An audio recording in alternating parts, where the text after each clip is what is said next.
I'm delighted to be back with Jennifer Bishop from Content and Copy, and we're going to continue our discussion on LinkedIn. Hello again, Jennifer. Hello again, Robert. So look, last time we spoke, we were talking about the importance of setting up your basic kind of profile on LinkedIn, and how once we had a complete profile, then we became kind of searchable within LinkedIn. So let's imagine we've done all that, all right? We've filled in our profile, we've got a couple of recommendations, we've put in our past jobs. Now what? Can we switch it off and forget about it? Or how do we kind of make LinkedIn work even more for us? Good question, Robert. And I think we need to look at some of the older type of business development strategies that we used to use when we're running our own businesses. So we might have direct mailed, for example. We may have dropped letterbox drops. We may have cold called people. We may have had exhibitions or trade shows or fairs.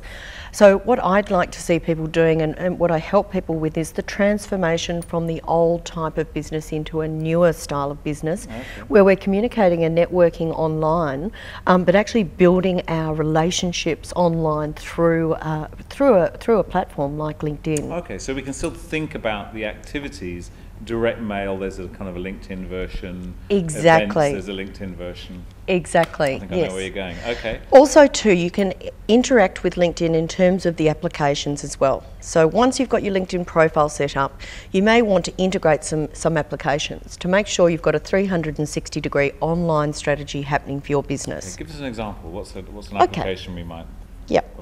A great application that people will find very, very helpful and which will boost them in the search engine rankings is to actually upload SlideShare.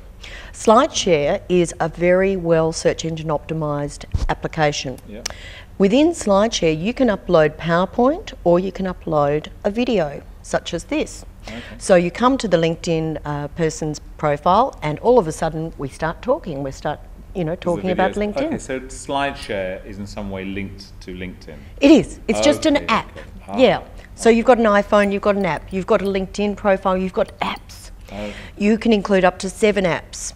And so obviously with YouTube being the second largest search engine besides Google, this is going to lift your rankings even further. So you have the video search engine optimized through your LinkedIn profile and through YouTube. So again, presumably for those watching thinking, oh great, I've got to go out and make a video as well now. Presumably it can be a video that's just one you've seen that someone else has created, but that is of a topic that you have some interest in. Of course. And you could post a comment on that or something. Of course, okay. Absolutely. So you could post one on small business marketing, for example, on your profile. I'll do that. Yes. Okay. All right, so we can use video in that way through SlideShare. What other things could and should we be doing? Yes. You can engage with your prospects, your existing clientele. So what you want to do is actually import those 1,000 contacts or those 500 contacts you've got in your Outlook folder already. Okay. The people you do business with already, and you want to import those into LinkedIn to make sure your LinkedIn profile and your LinkedIn online life reflects your real life. Okay, so let's imagine we've got a Rolodex with a whole lot of business cards in. It's entering that information and then trying to find those people on LinkedIn and connect with them, is that right? You don't have to find them, you just press one button which says import. You'll find the import button through your connections on LinkedIn. Okay. You just press import from Outlook. They all come flooding in about a minute. Right. And then LinkedIn automatically sends an invitation to those people saying, we're already connected, in our real life, would you like to connect on LinkedIn? Fantastic. Of course, most people will want to. Yeah.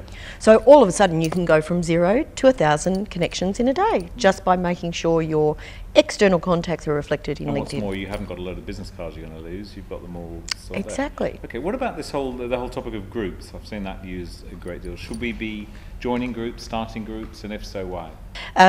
Groups are fantastic because groups are the only way we can actually connect with people online, people whom we don't know already. So if we've got a shared group, it's said that we have shared values, shared ideas, and therefore we should be able to connect with those people in the same group.